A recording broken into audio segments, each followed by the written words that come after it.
இனிமே கண்ணை மூடிட்டு கடலை எண்ணெய் வாங்கலாம்.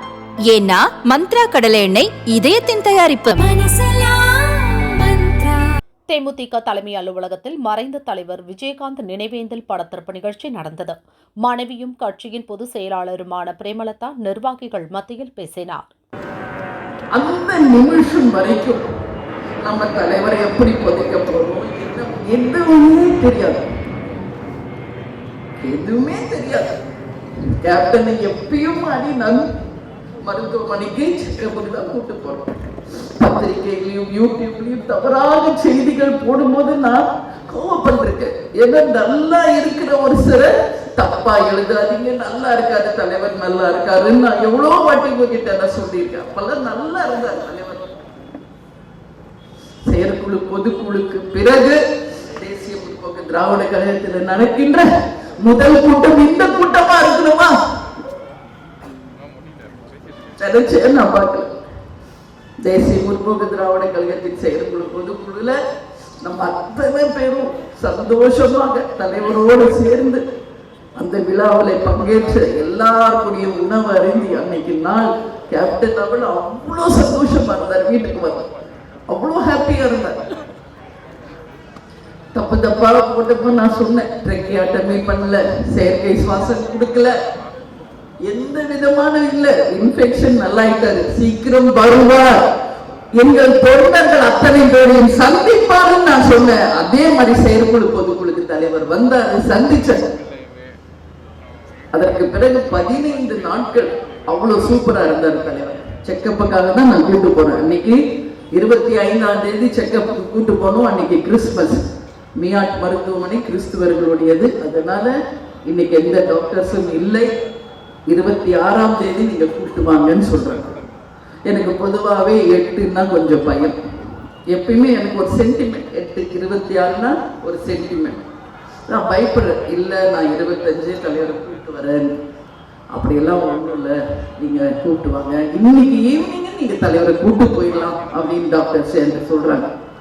இது மாதிரி உங்களுக்கு தெரியும், 2014 இருந்து இந்த கேப்டன் இறந்த வரைக்கும் எத்தனை ஆண்டு காலம் உலகம் முழுக்க அவரை எத்தனை முறை எத்தனை மருத்துவமனைகளுக்கு அழைத்து சென்று இருக்கிறேன், எத்தனை விதமான ட்ரீட்மெண்ட் கொடுத்துருக்கோம், எவ்வளவோ பண்ணியிருக்கோம்.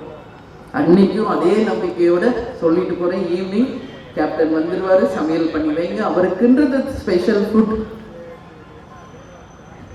ஆனா 26 காலையில போனா blood test, urine test, normal test தான் நடக்குது. அப்போ இப்போ வந்து கோவிட் இருக்கிறதுனால அதையும் ஒரு டெஸ்ட் எடுக்கும், பாருங்க பார்த்துட்டு பாசிட்டிவ்னு வந்திருக்கு. நான் என்ன செய்யணும்னு ஒரு 2 நாள் இங்க இருக்கட்டும், 28 நீங்க ஈவினிங் வீட்டுக்கு கூட்டு போயிடலாம். மருத்துவர்கள் சொல்லும் ஆலோசனை இது வரைக்கும் நாம் தட்டினதே கிடையாது. ஏன்னா நம்மளை விட மருத்துவர்களுக்கு தெரியும். அது மாதிரி 26 ஃபுல் டே அங்க இருந்தார், 27 ஃபுல் டே அங்க இருந்தார். நானும் கூடயே தான் இருப்பேன், கேப்டன் கூட, உங்களுக்கு எல்லாருக்கும் தெரியும். 28ஆம் தேதி ஏர்லி மார்னிங் மூச்சு திணறல் ஆரம்பிக்குது 4 மணிக்கு. அப்போ நான் பக்கத்துல நிக்கிறேன், கையை பிடிச்சிக்கிட்டு தான் இருக்கேன் கேப்டன் கையை. அவங்க எப்பயுமே டாக்டர் சொல்லுவாங்க, நீங்க பேசினாதான் அவர் நல்ல ரெஸ்பாண்ட் பண்றாரு, நீங்க பேசுறதுதான் அவருக்கு நல்ல மைண்ட்ல ஏறும். நான் பேசிக்கிட்டே இருக்கேன், கேப்டன் என்ன நான் இங்கதான் இருக்கேன், உங்க பக்கத்துலதான் இருக்கேன், உங்களுக்கு எதுவுமே ஆகாது, நிச்சயம் நம்ம வீட்டுக்கு போறோம், தைரியமா இருங்க நான் சொல்றேன். நான் பேசுறது அவருக்கு நல்லா கேக்குது, ரெஸ்பாண்ட் பண்றாரு. ஆனா மூச்சு விட முடியாம சிரமப்படுறாரு, ரொம்ப மூச்சு திணறல் அதிகமாச்சு. நான் கேட்கிறேன் டாக்டர் கிட்ட, என்னாச்சு ஏன் மூச்சு திணறுது? அவங்க என்கிட்ட ஓப்பனா சொல்ல மாட்டேங்கிறாங்க. ஏன்னா 5 இயர்ஸ் என் கூடயே அந்த டாக்டர்ஸ், நர்சஸ் எல்லாரும் ஒரு குடும்பம் மாதிரி நாங்க பழகிட்டோம். அப்ப சொல்றாங்க மூச்சு திணறல் ஆரம்பியது. அதுக்கப்புறம் இப்பதான் அவங்களோட நான் பேசுறேன்.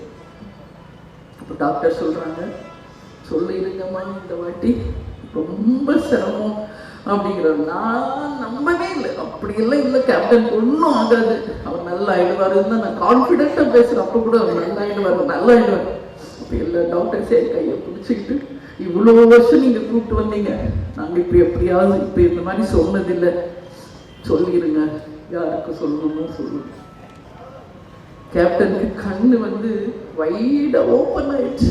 இது மாதிரி ஆனதே இல்லை அவருக்கு. உங்ககிட்ட சொல்றேன், நான் கேட்குறேன் டாக்டர் கிட்ட, ஏன் கண்ணு இவ்வளோ ஓப்பன் ஆயிடுச்சு?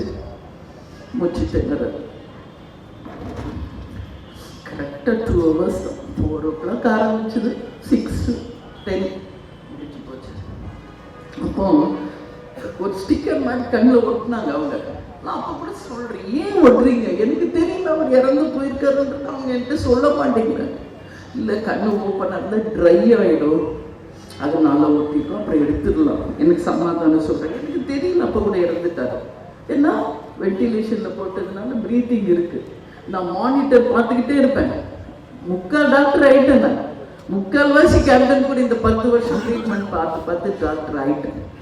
பல்ஸ் எவ்வளோ, பிபி எவ்வளோ, சுகர் எவ்வளோ, எல்லாமே பார்ப்பேன். எல்லாமே நான் பார்ப்பேன். ஸோ பல்ஸ் நல்லா இருக்கு, பிபி நல்லா இருக்கு, சேச்சுரேஷன் நல்லா இருக்கு. ஏன் கேப்டன் வந்து உழைக்க மாட்டாருன்னு சொல்றீங்கன்னு நான் கேட்குறேன்.